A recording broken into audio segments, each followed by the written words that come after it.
Hello everybody and welcome back to a brand new video. So just recently we received quite a few new reveals related to the Kebos Lowlands. Now I did make an overview video on this a while ago. I'd recommend maybe looking at that one as well because I'm not going to be going over all of the same information again because there's a lot of it. I'm going to quickly go over some of the requirements for the Kebos Lowlands, but mostly looking at the new information we just recently received from the weekly Q&A on January 2nd. Anyway, I hope you enjoy and let's get started. So let's start off by talking about Brimstone. So Brimstone is going to be a brand new Slayer area with a completely new Slayer Master. The Slayer Master is named Kourend and will have a requirement of 75 combat to access her. However, that is the only requirement. There are no quest or favor requirements to access Kourend. We now know the new Slayer monsters can be killed off task and will be assigned by other Slayer Masters as well. However, if you kill the new monsters off task, the global unique table will be around 5 times rarer. So the incentive to slay for money will not be there, so you're generally going to want to kill these monsters on task. Kourend is going to assign area specific tasks, so you actually will need to kill that monster in the area that she assigns. For example,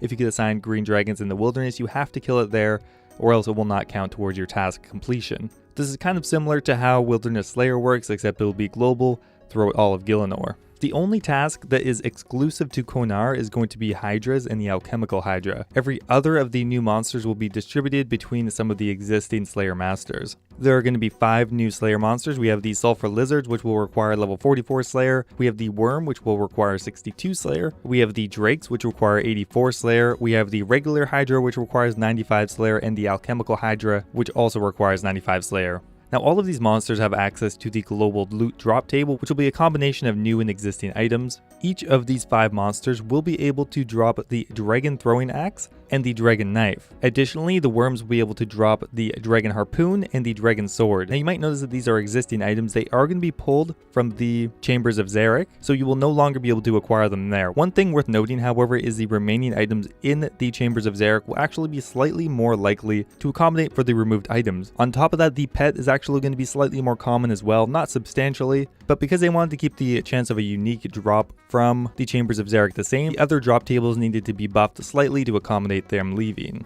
Now the Drakes additionally have a chance to drop their claws and teeth, which are both going to be attachments for new boots. Next up here we have the Hydra, which is going to drop the Hydra tail and 3 untradable ring pieces. Again, if you want to know a bit more in depth what these items are, I'd go look at my last video because there's a lot of information on it. And last up here we have the Alchemical Hydra, which is going to drop all of the items that the regular Hydra does, as well as the Ferocious Gloves. Now there's a lot of new information regarding the Alchemical Hydra that was given in the last Q&A. So to begin with here, the Hydra is going to be generally just a little bit harder than Cerberus. It's not going to be the hardest PvM challenge in the game.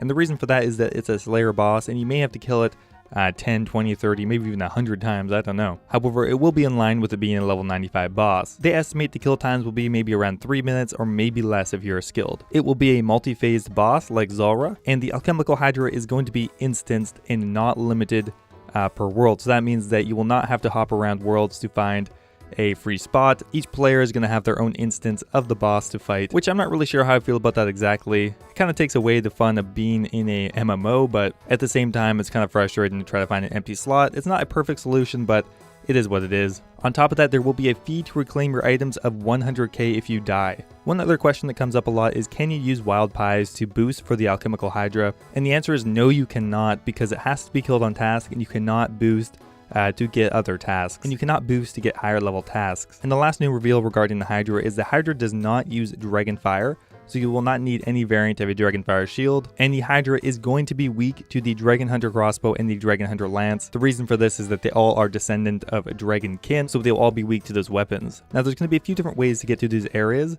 The closest teleport is going to be at the top of Mount Kourend, but will be required to be unlocked through some of the new content. There will also be a fairy ring teleport, as well as a level 62 agility shortcut to go up Mount Kourend. And the last new piece of information related to Brimstone is that there will be a new Lizardman Shaman dungeon that will be for off-task killing. They have not decided whether you can use a cannon here or not, but it seems to be leaning towards that you will not be able to use a cannon here based on a straw poll and the moderator sentiment. And that's pretty much it for the new information for Brimstone. A lot of new reveals. The way you can prepare for here is obviously getting your Slayer level up and maybe stockpiling some Slayer points, because you may need to skip a bunch of tasks before you actually get some of the new monsters. Now in the Q&A stream, they didn't really talk too much about the farming guild, but I'll just go over it quickly because there is a few new pieces of information. So the farming guild is divided into 3 tiers. We have a level 45 farming farming requirement tier, a level 65 farming requirement, and a level 85 farming requirement. To access the farming guild overall, however, you will need 60% Hosidius favor. So in the farming guild, there's going to be quite a bit of new patches. One of the new patches is going to be a growable demi-boss. The name is Hespori. When you kill him, it'll grant the players with farming experience as well as a chance of receiving the bottomless compost bucket. The bottomless compost bucket can hold up to 1 million compost of any kind, but only one type at once. This item is going to be so useful, and I'm really excited to try out this demi-boss. One of the potential drops from the Hespori boss is going to be Untradable Seeds, which you can plant in another new patch, which is the Anima patch. This will give a global buff to all of your crops in RuneScape, giving a very different effect based on the seed that you plant. There will also be a new patch called the Celestius patch. This will be used to harvest a new type of wood that will be used to fletch battle staves. So the price of this seed is going to be extremely high because right now the alch value on battle staves is like 8k. So if you get 5 or 6 from each one of those, it'll make the seed at least like 50, 60k, maybe even more. On top of the new patches, we have new uses for existing patches. We now have potato cactus and snape grass that you can grow, as well as 2 new plants. We have the white lily and dragon fruit. When fully grown, the white lilies will protect all types of crops in adjacent allotment patches, and the dragon fruits from the dragon fruit trees will become squeezable into a vial to make a bottled dragon breath, which can be used to fully charge your dragonfire shield and similar shields instantly.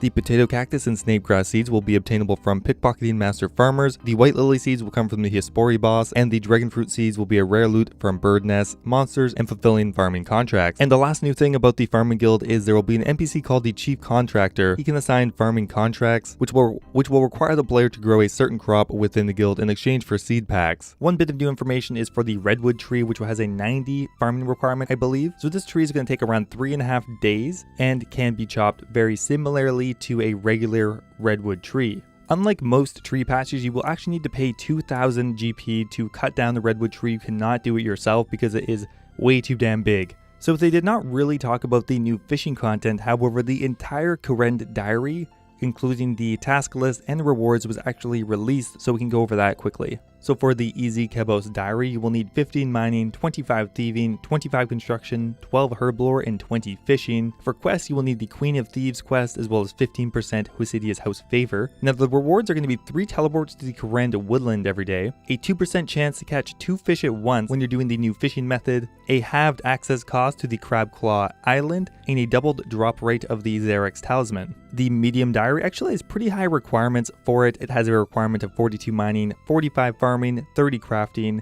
43 fishing, 55 agility, 60 fire making, 53 hunter, and 50 wood cutting. And there's actually about 7 or 8 quests, as well as 60% Archaea's house favor and 40% Shazian house favor that are required. You're going to be getting Rada's Blessing 2, which again goes in the ammunition slot. Now you're going to get 5 teleports to the Kourend woodland, 4% chance of catching 2 fish at once, free access to the Crab Claw Island, great, and a 5% chance to mine 2 dense essence blocks at once, and 20 free dynamite a day from Thyrus. For the hard Kourend diary, you're going to need 70 smithing, 60 wood cutting, 65 mining, 74 farming, 49 thieving, 62 slayer, and 66 magic. Oh my god, I think I actually have that already. And for quests, all you're going to require is 100% favor in all of the houses and Dream Mentor. Now for rewards, you're going to get unlimited teleports to the Kourend woodlands, 3 teleports to Brimstone every day, which will be very useful, a 6% chance to catch 2 fish at once, the ability to combine a Slayer helmet with a Shazian helmet by talking to Captain Cleave, a 5% increased yield from the Hosidius and Farming Guild herb patches, and 40 free dynamite a day from Thyrus. The Elite Diary requires 95 Slayer, a high combat level, 85 farming, 4 fletching, 77 rune crafting, 38 mining, 38 crafting, 90 wood cutting, 90 magic, 82 fishing, and 84 cooking. Now the big issue here is the 95 Slayer requirement. Everything else is pretty low for an Elite Diary. And the quest requirements are 100% Archaea's house favor, 75% Hosidius favor, and 100% Piscalaria's favor, which is kind of weird because that's actually lower than the hard diary. For reward, you're going to get unlimited teleports to Brimstone, an 8% chance to catch 2 fish at once, 20 Slayer points as opposed to 18 from Konar tasks, a 10% reduced burn rate at the city kitchens, 80 free dynamite a day from Thyrus, and 10% additional blood runes from blood rune crafting, which is actually quite substantial. So anyway guys, that's pretty much it. The last thing I wanted to touch on is the actual new map layout has been released. You can see exactly where the new locations are. The Farming Guild is to the west, Mount Gruum is at the top with the Brimstone, to the south is the fishing spot with the molch area, so everything's looking pretty nice. Overall, I'm really excited for this. I feel like it's really going to expand Zaya because I've not really gone there that much in the past, and this is going to be a great new reason to try out all the new content. Anyway guys, I hope you enjoyed. If you still have more questions related to this, I would recommend looking at my other video in the Kebos Lowlands, which I will leave as a link in the description. Thanks for watching guys, and I will see you next time.